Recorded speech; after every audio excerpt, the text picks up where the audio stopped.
আজকের আকাশটা যেন অন্য দিনের চেয়ে একটু বেশিই শান্ত।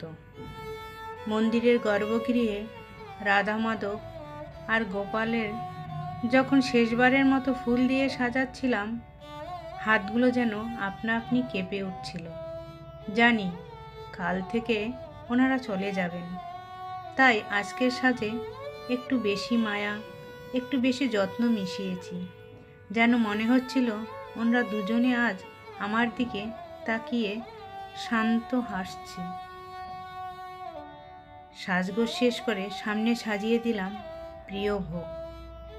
আপনারা ভোগ দর্শন করুন, ভোগ দর্শনে দুর্ভোগ কাটে। তারপর শুরু করলাম আরতি। ঘণ্টার ধ্বনি আর ধূপের গন্ধে চারিদিকে এক মায়াবী আহ্বানে ভরে উঠল। মনের কোণায় বিষণ্ণতা থাকলেও চোখে ছিল এক অদ্ভুত প্রশান্তি। কেন বললাম সেটা পরের ভিডিওয় না হয় জানালাম। হরে কৃষ্ণ হরে